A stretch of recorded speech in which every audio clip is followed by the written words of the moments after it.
নমস্কার, দেখছেন talk to Bangla. আমি অভিষেক রয়েছে আপনাদের সাথে। এই মুহূর্তে যে খবর নিয়ে উপস্থিত হয়েছি, নরেন্দ্র মোদী বিদেশ সফরে এবং সেই বিদেশ সফর থেকে সবে তিনি ফিরেছেন, কিন্তু সেই বিদেশ সফরের চর্চা তো এখনো পর্যন্ত গদি মিডিয়া থেকে সোশ্যাল মিডিয়া কোথাও থেমে যাচ্ছে না এবং সেই রিলস গুলো বারংবার শেয়ার হচ্ছে। কিন্তু তার মধ্যেই দেশের মূল যে সমস্যাগুলো, সেগুলোকে নিয়ে কারা কথা বলবেন, সেগুলোকে নিয়ে কে অ্যাড্রেস করবেন সেই সমস্যাগুলোকে, এবং সেখান থেকেই থালাপতি বিজয় তামিলনাড়ুর নবনির্বাচিত মুখ্যমন্ত্রী একদম ফিল্ম দুনিয়া থেকে এসে তিনি রাজনীতির দুনিয়ায় কামাল করে দিয়েছেন যাকে বলে, এবং স্বপ্ন দেখিয়েছেন মানুষকে, এবং সেই স্বপ্ন অনুযায়ী তিনি তার তৃতীয় চিঠিটা সরাসরি নরেন্দ্র মোদীকে উদ্দেশ্য করে পাঠিয়ে দিয়েছেন। একদম সঠিক শুনছেন আপনারা। কয়েকদিন আগে যে মানুষটি মুখ্যমন্ত্রী হয়েছেন তার তৃতীয় চিঠি ইতিমধ্যে কেন্দ্রীয় সরকারের দপ্তরে পিএমওতে একদম পৌঁছে গেছে, প্রাইম মিনিস্টার অফিসে পৌঁছে গিয়েছে। তার কারণ তিনি এই মুহূর্তে বলছেন যে তামিলনাড়ুর এখনো পর্যন্ত যে মূল ভিত্তিটা সেটা হচ্ছে কৃষিকাজ, এবং 40% ওপর মানুষ তামিলনাড়ুতে, আমার যারা ভোটার, যারা আমাকে ভোট দিয়েছে, তারা 40% ওপর মানুষ কৃষিকাজের উপর একদম নির্ভরশীল। তো তারা এই মুহূর্তে ফার্টিলাইজারের অভাবে চাষাবাদ করতে পারছে না। তো সেই ক্ষেত্রে কেন্দ্রীয় সরকার যেন যথেষ্ট পরিমাণে ফার্টিলাইজার সাপ্লাই করে, সেটা তার চিঠির মধ্যে সম্পূর্ণভাবে বিস্তারিত তিনি ব্যাখ্যা করে লিখেছেন। কি লিখেছেন তিনি অবশ্যই বলবো, এবং একদম কেন্দ্রীয় সরকারের প্রধানমন্ত্রী, কেন্দ্রীয় সরকারের স্বরাষ্ট্রমন্ত্রী, অর্থমন্ত্রী তাদের সঙ্গে দেখা করতে যাওয়ার যে কর্টসি ভিজিটটা, অর্থাৎ একজন রাজ্যের মুখ্যমন্ত্রী হওয়ার পরে, যে কোনো রাজ্যের মুখ্যমন্ত্রী, সেটা ডবল ইঞ্জিন হতে পারে, সিঙ্গেল ইঞ্জিন হতে পারে, যে কোনো রাজ্যের মুখ্যমন্ত্রী তিনি হওয়ার পরেই তিনি দিল্লিতে যান এবং কার্টেসি ভিজিট করেন, এবং সেই কার্টেসি ভিজিট করার আগেই যেভাবে তিনখানা চিঠি একদম জোসেফ বিজয় দিয়ে ফেলেছেন কেন্দ্রীয় সরকারকে এবং প্রধানমন্ত্রীর দফতরকে, সেটা অবশ্যই এই মুহূর্তে একটা গুরুত্বপূর্ণ ভূমিকা নিচ্ছে। যে জোসেফ বিজয় কিন্তু অন্যান্য বিভিন্ন যারা বিরোধী ছিলেন বা আছেন এখনো পর্যন্ত তাদের থেকে একটু অন্যরকম, একটু হয়তো তিনি অ্যাগ্রেসিভ ভাবেই চলতে চাইছেন। তার কারণ তার এখনো পর্যন্ত কোনো ভয় কোনো সংস্থার থেকেই নেই, না ইডি না সিবিআই। তাই বোধহয় তিনি একদম খুলে খেলতে খুব একটা ভয় পাচ্ছেন না। সমস্তটা নিয়ে বিস্তারিত আলোচনা করার অবশ্যই টক টু বাংলা ইউটিউব চ্যানেলকে সাবস্ক্রাইব করুন, এই ভিডিও দেখুন শেষ অবধি স্কিপ না করে। আপনাদের জানাই এই মুহূর্তে থালাপতি বিজয় যে চিঠিটা লিখেছেন সেটা ফার্টিলাইজারের ঘাটতি নিয়ে, এবং ফার্টিলাইজার কম রয়েছে তামিলনাড়ুতে, সেটাকে নিয়েই তিনি লিখেছেন। এবং তিনি বলছেন এপ্রিল মে মাসে কম ফার্টিলাইজার আমরা সরকারের পক্ষ থেকে দিতে পেরেছি কৃষকদের, তো সেটাকে নিয়ে কেন্দ্রীয় সরকার হস্তক্ষেপ করুক। এবং তিনি একদম লিখছেন, কোট আনকোট পড়ে শোনাচ্ছি, kindly instruct the concern authority to supply the required quantity to meet the demand for the rest of kharif. অর্থাৎ খারিফের জন্য যে যতটা আমাদের এখন দরকার ফার্টিলাইজার, সেটা যেন কনসার্ন যে অথরিটি তারা সঠিকভাবে সাপ্লাইটা দেয়। এবং তিনি বলছেন 2026-এ 3.83 lakh metric ton of urea, 1.05 lakh metric ton of DAP and 0.83 lakh of metric ton of MOP, এই তিনটে জিনিস কিন্তু আমাদের দরকার এখনো পর্যন্ত। সুতরাং তার সামগ্রিক যা যা বাজেট, যা যা তার রিকোয়ারমেন্ট, সমস্তটাই কিন্তু চিঠির মাধ্যমে লিখে কেন্দ্রীয় সরকারকে তিনি জানাচ্ছেন।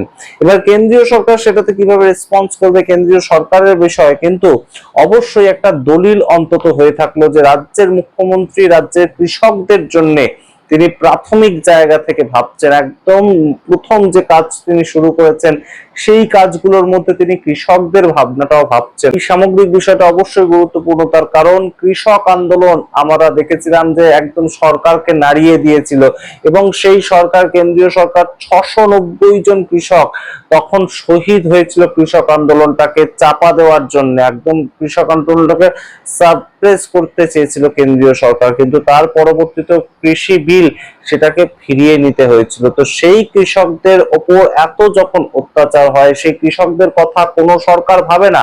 সেখান থেকেই এক মুহূর্তে যে সরকার এবং সেই সরকারের মুখ্যমন্ত্রী তার প্রথম 3টে চিঠির মধ্যে যদি একটা কৃষকদের জন্য রাখেন সেটা অবশ্যই গুরুত্বপূর্ণ একটা ভূমিকা পালন করে বইকি। এর আগে তিনি আরো দুটো চিঠি পাঠিয়েছিলেন। মুখ্যমন্ত্রী হয়েই শপথ গ্রহণ করার পরের দিনই নিট পরীক্ষা, ডাক্তারি পরীক্ষার পেপার ক্যান্সেল হয়েছিল এবং তিনি সম্পূর্ণভাবে বিস্তারিত লিখেছিলেন 2024 সালেও নিটের পেপার ক্যান্সেল হয়েছিল, তখনও সিবিআই তদন্ত হয়েছিল, কিচ্ছু উপকার হয়নি। এখনো নিটের পেপার ক্যান্সেল হলো, সিবিআই তদন্ত হচ্ছে, আমরা জানি না কিছু উপকার হবে কিনা। কিন্তু ভারতবর্ষের মধ্যে যে 22 লাখ ছাত্রছাত্রী পরীক্ষা দিল, তার মধ্যে তামিলনাড়ুর মধ্যে কতজন ছিল তাদের কথাও একদম সরাসরি সংখ্যা দিয়ে লিখেছিলেন এক থালাপাতি পিছু। তার অত্যন্ত স্মার্ট কাজ করার স্টাইল, যেটা স্টাইল অফ ওয়ার্ক, সেটা খুব একটা রাজনীতিবিদদের মতন নয়। তিনি একটা কর্পোরেট কালচারে সম্পূর্ণ বিষয়টাকে মেনটেন করতে চাইছেন এবং সেটাই কিন্তু অন্য রকম ভাবে তাকে প্রেজেন্ট করছে সারা পৃথিবীর সামনে, সারা ভারতবর্ষের সামনে। এবং অবশ্যই সেকেন্ড যে চিঠিটা তিনি লিখেছিলেন, একদম চিঠি হিসেবে তিনি লিখছেন, চিফ মিনিস্টার অফিস থেকে প্রাইম মিনিস্টার অফিসে যাচ্ছে চিঠিগুলো, এবং তিনি লিখেছিলেন পেট্রোল ডিজেলের দাম বৃদ্ধি নিয়ে।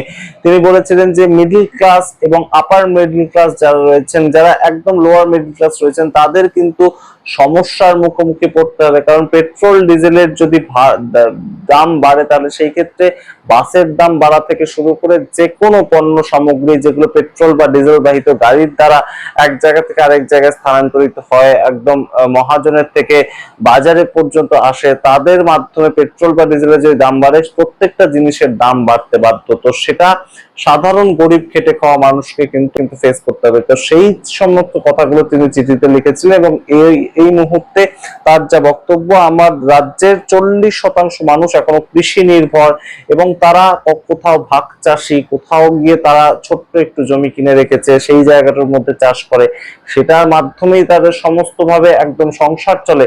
তো তারা চলবে কিভাবে? তাদেরকে যদি ফার্টিলাইজার সঠিকভাবে সাপ্লাই না দেওয়া হয়, এই কথা লিখছেন জোসেফ বিজয়। এবং অবশ্যই আমরা জানি যে ভারতবর্ষে যখন এই মুহূর্তে প্রবল আর্থিক একটা সংকট আসতে চলেছে এবং আমরা ইতিমধ্যেই সেটা ফেস করছি, পেট্রোল ডিজেলের দামের দিক থেকে, সোনার দামের দিক থেকে। আমরা দেখতে পেয়েছি দেশের প্রধানমন্ত্রীও সাবধান করেছেন, কিন্তু সেই ক্ষেত্রে এই মুহূর্তে রাহুল গান্ধী যে কথাগুলো বলছেন সেটা আরো অশনি সংকেত। সেটা নিয়ে সরকার কি করছে আমরা সত্যিই জানি না। আমরা সত্যিই জানি না সরকার এই মুহূর্তে তাদের সামগ্রিক প্ল্যানটা কি। নরেন্দ্র মোদী বলেছেন ওয়ার্ক ফ্রম হোম করতে, নরেন্দ্র মোদী বলেছেন যে গাড়ি না চড়তে, নরেন্দ্র মোদী বলেছেন একটা গাড়ি শেয়ার করতে, নরেন্দ্র মোদী বলেছেন সোনা না কিনতে। কিন্তু তাদের প্ল্যানটা কি? এগুলো তো মানুষকে ডাইরেকশন দেওয়া হয়েছে, মানুষ করবে এগুলো, দেশের মানুষ করবে, দেশের ভালোর জন্য এগুলো করবে, দেশের মানুষ অবশ্যই করবে, দেশের প্রধানমন্ত্রী যখন বলেছেন। কিন্তু দেশের প্রধানমন্ত্রী বা দেশের কেন্দ্রীয় সরকার, তাদের প্ল্যানটা কি এই অর্থনৈতিক সংকটটাকে কাটিয়ে ওঠার জন্য? কারণ $1 সমান 97 টাকা পেরিয়ে গিয়েছে, সেই জায়গাটাও তো আমাদের মনে রাখতে হবে। সেই জায়গা থেকেই এই মুহূর্তে জোসেফ বিজয় যে ধরনের চিঠিগুলো লিখছেন, সাধারণ মানুষের দাবি তুলে ধরছেন, সাধারণ মানুষের অধিকার তুলে ধরছেন, অবশ্যই প্রশংসার যোগ্য। আপনাদের সামনে পুরোটা রাখলাম, তার কোন রকম ভয় ডর নেই, তার কোনো এজেন্সিকে ভয় নেই এখনো পর্যন্ত। তাই বোধহয় এতটাই রীতিমতন কর্পোরেট স্টাইলে জোসেফ বিজয় কাজ করছেন। এবং অবশ্যই জেন জি থেকে শুরু করে কৃষি কাজ যারা করে বেঁচে থাকেন, তাদের সবার কথা তুলে ধরছেন জোসেফ বিজয়। তামিলনাড়ুর নতুন একটা মুক্তি বা নতুন একটা সূর্য যার হাত ধরে হয়েছে, হয়তো তিনি শিবরাজ সিং চৌহান, তাকেও এই সামগ্রিক বিষয়গুলো বলতে পারেন। কারণ কৃষিকাজ নিয়ে যে সমস্যা, তার কারণ কৃষকদের যে সমস্যা, সেগুলো একদম সরাসরি কৃষি মন্ত্রীর সাথে দেখা করা, সেটাও কিন্তু একটা গুরুত্বপূর্ণ, তার স্কেডিউলের মধ্যে সময় তিনি বের করতে পারেন। সমস্তটা রাখলাম আপনাদের সামনে। তবে দিল্লিতে যাওয়ার আগেই, প্রথমবার দিল্লি যাওয়ার আগে তিনখানা চিঠি একদম সরকারকে উদ্দেশ্য করে, সেটা কিন্তু খুব একটা দেখা যায় না এবং অবশ্যই নজিরবিহীন। আপনারা কি মনে করেন অবশ্যই কমেন্ট বক্সে কমেন্ট করে দেখতে। এখন টক টু বাংলা, অবশ্যই টক টু বাংলা ইউটিউব চ্যানেলকে সাবস্ক্রাইব করতে ভুলবেন না। ধন্যবাদ।